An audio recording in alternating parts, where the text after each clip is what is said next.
नमस्कार, स्वागत है आप सभी का। आप देख रहे हैं उत्तराखंड प्राइम। आपके साथ मैं हूं राजीव ढोंडियाल। शुरुआत करते हैं उत्तराखंड प्राइम की और सबसे पहले बड़ी खबर, रुद्रपुर में विधायक राजकुमार ठुकराल के खिलाफ मुकदमा दर्ज हो गया है। विधायक राजकुमार ठुकराल के खिलाफ ये बड़ी खबर आपको दे रहे हैं। रुद्रपुर से लॉकडाउन उल्लंघन को लेकर मुकदमा दर्ज हुआ है। सोशल डिस्टेंसिंग का विधायक ने जब पालन नहीं किया तो उनके खिलाफ ये मुकदमा दर्ज हुआ है। राशन बांटने के लिए पहुंचे थे, राशन बांटा, अच्छी बात, लेकिन सोशल डिस्टेंसिंग का पालन नहीं किया, सोशल डिस्टेंसिंग का उल्लंघन किया, 2 गज दूरी के नियम को भूल गए। और जब नियम को भूले तो उसके बाद पुलिसकर्मी नियमों को नहीं भूले, उन्होंने राजकुमार ठुकराल के खिलाफ मुकदमा दर्ज कर लिया है। विकास हमारे संवाददाता इस खबर पर और ज्यादा अपडेट्स देंगे। विकास, कब का ये मामला, कहां गए थे विधायक जहां पर सोशल डिस्टेंसिंग का पालन नहीं किया? राजीव, देखिए, ये पूरा मामला विधायक जी के घर का ही है और कल का ये पूरा मामला है, जहां कल विधायक जी ने राशन बांटा था। और जब विधायक राशन बांट रहे थे तो इस दौरान 40 से 50 लोग जो है विधायक के घर पे मौजूद थे। विधायक राजकुमार ठुकराल का ये पहला मामला नहीं है, इससे पहले भी कई बार विधायक जो है नियमों की धज्जियां उड़ा चुके हैं और उन पर कई मुकदमे हो चुके हैं। तो ये वो अब मामला दोबारा से पुलिस ने जो है उनके खिलाफ दर्ज किया है। लॉकडाउन उल्लंघन सहित आपदा की जो धाराएं हैं, उन धाराओं में रुद्रपुर कोतवाली में विधायक राजकुमार ठुकराल के खिलाफ मुकदमा दर्ज किया गया है। अब चूंकि मुकदमा दर्ज हुआ है, आपने विधायक से बात की होगी कि आप लोग खुद ज्ञान देते हो कि सोशल डिस्टेंसिंग का पालन करो, लेकिन जब खुद बात आई तो खुद पालन क्यों नहीं किया? तो क्या जवाब था राजकुमार ठुकराल का इस पर? देखिए, विधायक का कहना है कि उनके द्वारा तो सोशल डिस्टेंस का पालन किया जा रहा था, लेकिन जो पब्लिक आई थी राशन लेने के लिए, उनके द्वारा सब्र नहीं किया गया। उनके द्वारा जो है सोशल डिस्टेंस की धज्जियां अगर उड़ाई गई हैं तो उनके द्वारा उड़ाई गई हैं, जबकि विधायक अपनी सफाई दे रहे हैं। ठीक है, यानी कि खुद को पाक साफ और राशन लेने वालों पर सारा का सारा ठीक रिपोर्ट दिया। आपका इस तमाम जानकारी के लिए विकास धन्यवाद। तो विधायक राजकुमार ठुकराल के खिलाफ मुकदमा दर्ज हो गया है क्योंकि सोशल डिस्टेंसिंग का पालन उन्होंने नहीं किया।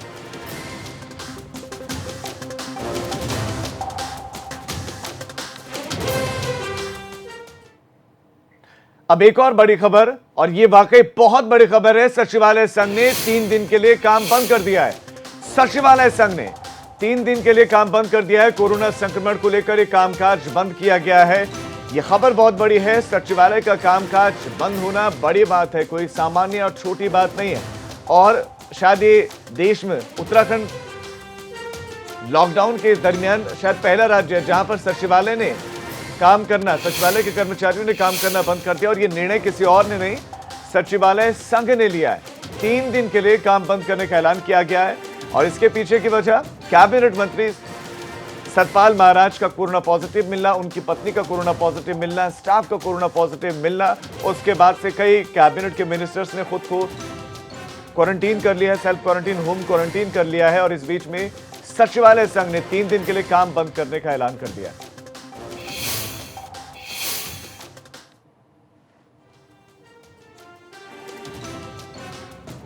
कैबिनेट मंत्री सतपाल महाराज की रिपोर्ट कोरोना पॉजिटिव आने के बाद पूरे सचिवालय में हड़कंप है और माहौल एकदम से बदल गया है। अब यहाँ के जो कर्मचारी हैं उनका ये कहना है कि जहाँ सरकार ने खुद को सेल्फ क्वारंटीन कर दिया है, वहीं कर्मचारियों को लेकर वो बेसुध क्यों है। मेरे साथ सचिवालय संघ जनरल ओबीसी के अध्यक्ष हैं, उनसे मैं बात कर लेता हूँ। सर, अब आपकी क्या मांग है, किस तरीके से आप देख रहे हैं, कितना खतरा हो गया?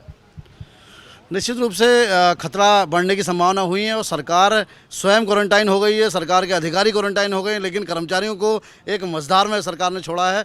कर्मचारियों के लिए सचिवालय, विशेषकर सचिवालय और विधानसभा के तमाम उन कर्मचारियों के लिए जो सरकार का एक अभिन्न अंग है, हिस्सा हैं, उनको निजात दिलाने के बजाय, उनके बारे में सोचने के बजाय सरकार मौन हो गई है। लिहाजा इस स्थिति में सचिवालय संघ को बीच में कूदना पड़ा है। अपने तमाम सदस्यों की जान की परवाह को देखते हुए तमाम निर्णय लेना पड़ा है, कठोर निर्णय लेना पड़ा है। और 3 दिन के लिए हम तमाम सचिवालय सेवा के अधिकारी कर्मचारियों को क्वारंटाइन करने के हमने निर्णय लिया है। इस मध्य सरकार के स्तर पर उनकी आवश्यक जांच इत्यादि कराने की बात कही गई है और इस पूरे सचिवालय और विधानसभा के भवनों को पूर्ण रूप से सैनिटाइज करने की बात की गई है। इसमें एक शिकायत पाई गई है एसडीआरएफ की टीम जो केवल मंत्रीगणों और अधिकारियों के कमरों को ही सैनिटाइज कर रही है। ये भी बड़ा दोहरा मापदंड एसडीआरएफ का है। हम लोगों ने उम्मीद की है कि एसडीआरएफ बिना किसी भेदभाव के कर्मचारियों के उन तमाम कमरों को भी सैनिटाइज करेगी। अभी जिस लिफ्ट से जो है तमाम मंत्री उस दिन पहुंचे थे, क्या लिफ्ट बंद कर दी गई है? बहुत लचर प्रणाली में देख रहा हूँ, सारे अधिकारी घर पे बैठे हैं और यहाँ लिफ्ट लगातार चल रही है। उस लिफ्ट को अब तक बंद करने का ऑर्डर नहीं दिया गया है। मैं सचिवालय प्रशासन विभाग के तमाम उन अधिकारियों से, तमाम उन कर्मचारियों से, इन व्यवस्था अधिकारी से अनुरोध करूंगा कि तत्काल इस लिफ्ट को बंद कराया जाए। सचिवालय संघ और यहाँ के तमाम कर्मचारियों का सीधे सीधे सरकार पर अब ये आरोप है कि जहाँ सरकार ने खुद को सेल्फ क्वारंटीन कर दिया है, तमाम मंत्रियों को सेल्फ क्वारंटीन करने की बात कही गई है, वहीं अब जो यहाँ पर जो कर्मचारी हैं उनकी अनदेखी क्यों। ऐसे में अब सचिवालय संघ ने ये निर्णय ले लिया है कि 3 दिन तक सचिवालय में कोई कामकाज नहीं होगा, महत्वपूर्ण काम वो खुद घर बैठकर करेंगे। अपने सहयोगी क्रिस्टोफर लॉरेंस के साथ रवि कैंतुरा, एबीपी गंगा, देहरादून। और इस वक्त हमारे साथ कांग्रेस नेता सूर्यकांत धस्माना जी भी जुड़ गए हैं। सूर्यकांत जी, एबीपी गंगा पर स्वागत है आपका। और कर्मचारियों की बात आपने सुनी होगी, उनका ये कहना है कि हमको अलग से छोड़ दिया गया है, हमें कोई देखने वाला नहीं है, लिफ्ट तक बंद नहीं है। ऐसे में कर्मचारियों के बारे में जब सोचा नहीं गया तो हमने खुद ही निर्णय ले लिया और कर्मचारी काम पर नहीं जाएंगे 3 दिन के लिए। हम पहले दिन से कह रहे हैं कि इस राज्य में सरकार नाम की कोई चीज नहीं है। देश में अगर सरकार नाम की कोई चीज होती तो सरकार क्या खुद संक्रमित हो जाती? क्या सरकार को क्वारंटीन होना पड़ता? आप पूरे प्रदेश की जनता को भाषण फेल रहे हैं, सोशल डिस्टेंसिंग समझा रहे हैं, आप आरोग्य सेतु ऐप के बारे में समझा रहे हैं कैसे डाउनलोड होगा, कैसे इस्तेमाल होगा।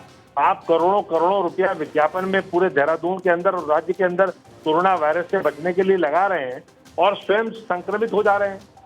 क्या है पूरे प्रदेश के अंदर इस समय जो भय का वातावरण है, पूरे प्रदेश के अंदर जो अफरा तफरी का वातावरण है, देखिए बहुत नाजुक मामला है। पूरे प्रदेश के अंदर अभी हम 10 दिन पहले 60 हमारे यहाँ संक्रमण के केस थे और 10 दिन बाद आज हम 1100 पहुंच गए हैं। किसके कारण पहुंचे हैं? हम लगातार कांग्रेस की तरफ से राज्य की सरकार से मांग कर रहे थे कि प्रदेश के अंदर जो प्रवासी आने वाले हैं उनके क्वारंटीन करने का इंतजाम, उनकी टेस्टिंग का इंतजाम आप सीमाओं पे करिए। आपने वो इंतजाम नहीं किया। हमने ये कहा था कि व्यवस्थाएं ग्राम प्रधान के बस की नहीं है। आप ये व्यवस्थाएं देहरादून में, हरिद्वार में, उधम सिंह नगर में, रुड़की में, ऋषिकेश में, इन जगहों पे करें। आपने वो व्यवस्थाएं नहीं करी। आज क्वारंटीन सेंटर में लोगों की मौत हो रही है, आज लोगों की जान जा रही है। आज पूरे प्रदेश के अंदर संक्रमण लगातार ग्राफ उसका बढ़ता जा रहा है। तो आप कर क्या रहे हैं पूरे प्रदेश के अंदर? आप कर्मचारी आज इतनी दहशत में हैं, सारा कर्मचारी आज विड्रॉ कर लिया उन्होंने कि हम काम नहीं करेंगे सचिवालय में। क्या सूर्यकांत जी, आज से पहले ऐसा कभी आपने देखा कि सचिवालय संघ के कर्मचारियों ने कह दिया हो कि हम काम नहीं कर सकते क्योंकि यहाँ लिफ्ट तक बंद नहीं की गई है, खुद तो नेता क्वारंटीन हो गए हैं लेकिन हमें ऐसे छोड़ दिया गया है?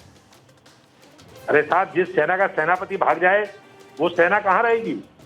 जब सेनापति भाग गए मैदान छोड़ करके तो सेना कहाँ डटेगी मैदान में?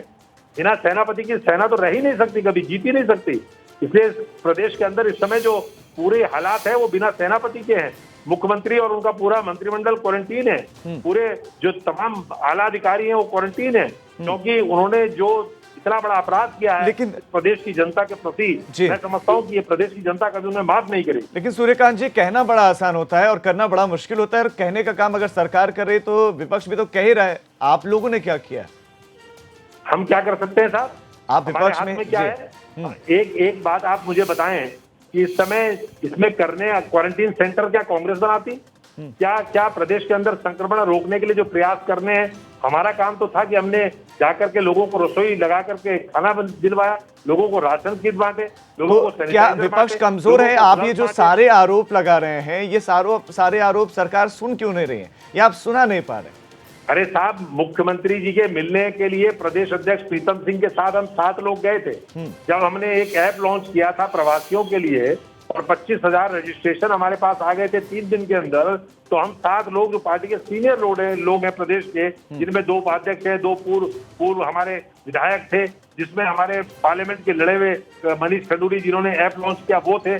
हम 7 लोग गए और मुख्यमंत्री जी ने सोशल डिस्टेंसिंग का वास्ता देख करके हमसे मिलना मना कर दिया।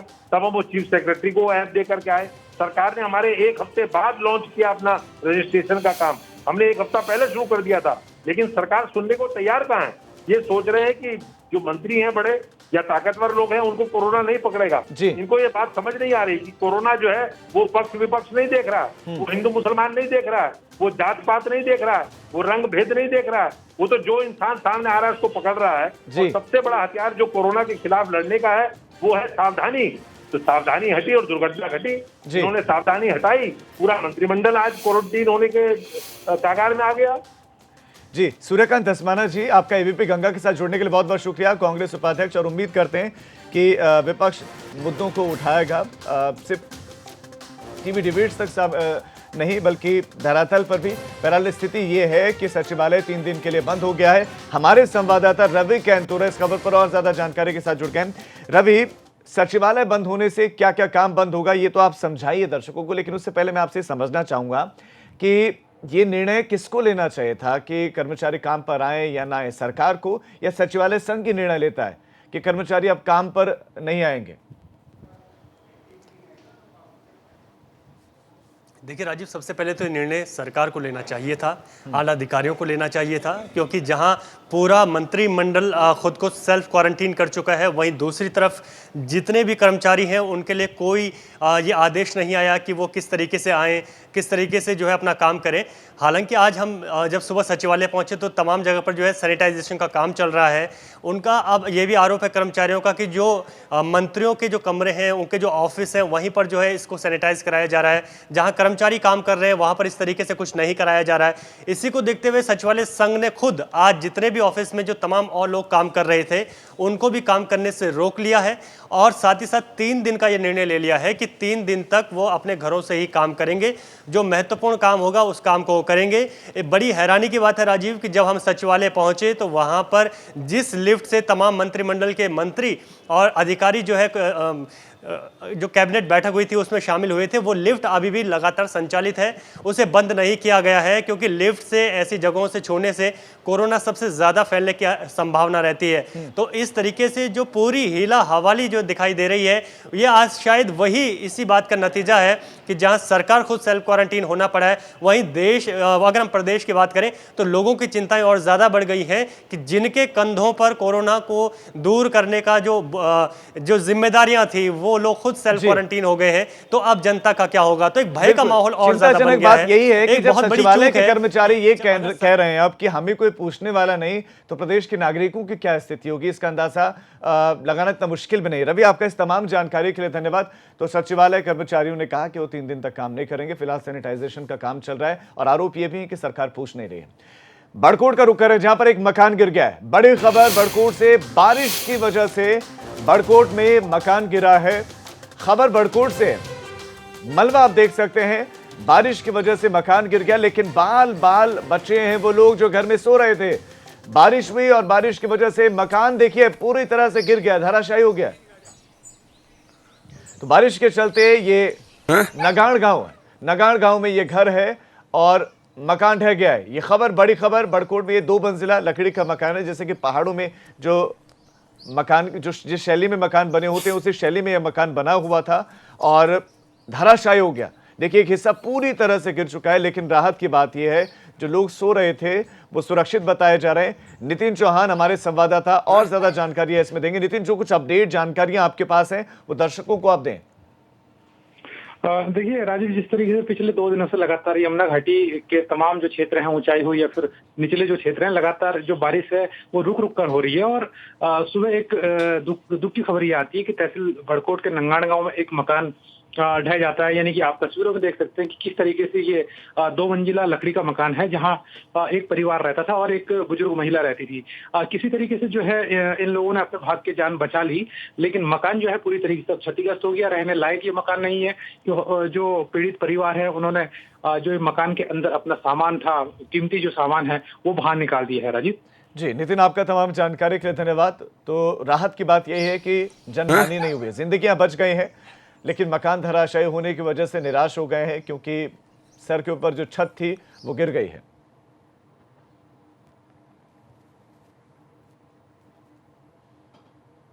पौड़ी के वरिष्ठ पुलिस अधीक्षक दिलीप सिंह कुंवर ने कोरोना वॉरियर्स के सम्मान में गीत तैयार किया है जिसे खूब सराहा जा रहा है। सुनवाते हैं आपको।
इस गीत जो हौसले देता है कि ये मुश्किल भरे दिन बीतेंगे जरूर, तो डटकर इनका सामना कीजिए।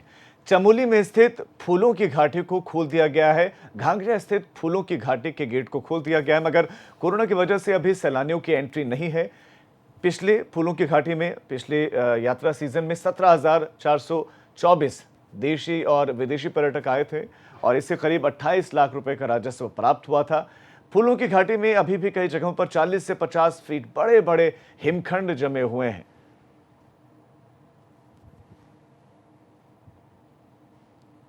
फूलों की घाटी का जो नज़ारा है वो मनमोह लेने वाला होता है। तरह तरह के ऐसे पुष्प जो स्वतः उगाते हैं और हिमखंड भी हैं, ग्लेशियर्स भी वहाँ पर हैं और यात्रा चूँकि शुरू हो नहीं पाई अभी तक, तो ऐसे में दीदार लोग नहीं कर पा रहे हैं। लेकिन तस्वीरों के ज़रिए आप देख सकते हैं कि इस वक्त वहाँ का नज़ारा कैसा है। वहाँ फूल खिले हैं तो बर्फ़ की सफ़ेद चोटियाँ भी दिखाई दे रही हैं।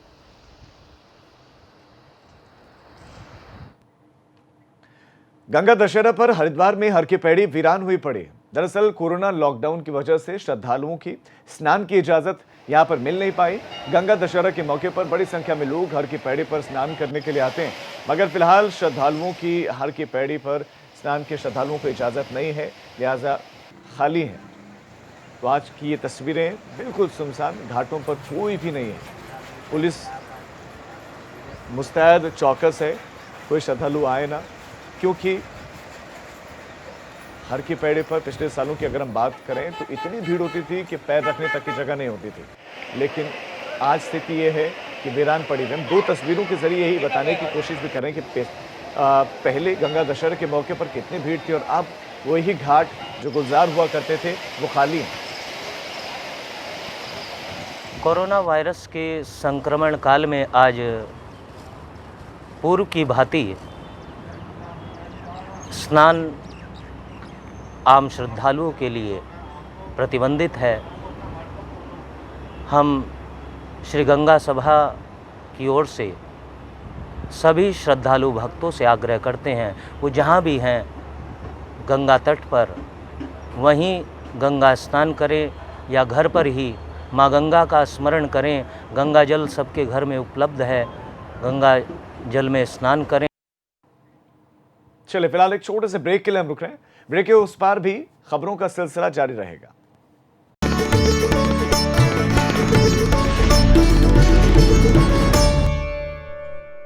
ब्रेक के बाद स्वागत है आपका। और अब बागेश्वर से बड़ी खबर, जहां एक गाड़ी दुर्घटनाग्रस्त हुई है। मुनार बाबरी बैंड के पास में हादसा हुआ है। बागेश्वर से खबर मिल रही है, मुनार बाबरी बैंड के पास में एक गाड़ी दुर्घटनाग्रस्त हुई है। हादसा हुआ है, गाड़ी के ड्राइवर की मौके पर ही मौत हो गई है। खबर मिल रही है कि गाड़ी के ड्राइवर की मौत हो गई है। सब्जी लेकर तरसाल की ओर ये गाड़ी जा रही थी, लेकिन इसी बीच में दुर्घटनाग्रस्त हुई है। ये गाड़ी मुनार बाबरी बैंड के पास में हादसे का शिकार हुई है और ड्राइवर की मौत की सूचना इस वक्त मिल रही है। सब्जी को लेकर, सब्जियों से भरा हुआ था ये वाहन और तरसाल की ओर ये गाड़ी जा रही थी, लेकिन हादसा हो गया।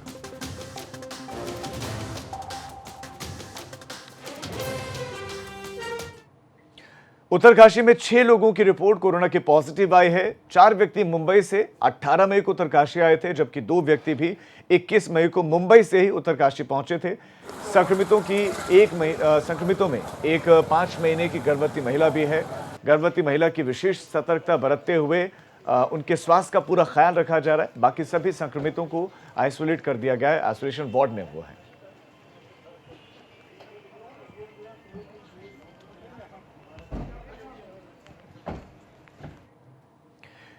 एक बहुत बड़ी खबर आपको दे दें, मुख्यमंत्री त्रिवेंद्र सिंह रावत ने खुद को सेल्फ क्वारंटीन कर लिया है। सीएम त्रिवेंद्र सिंह रावत ने खुद को और मुख्यमंत्री सचिवालय में मीटिंग भी नहीं करेंगे। सचिवालय में मीटिंग के लिए भी नहीं जाएंगे। सचिवालय के कर्मचारी भी 3 दिनों के लिए छुट्टी पर चले गए हैं। विनोद हमारे संवाददाता इस पर और ज्यादा अपडेट्स देंगे। विनोद।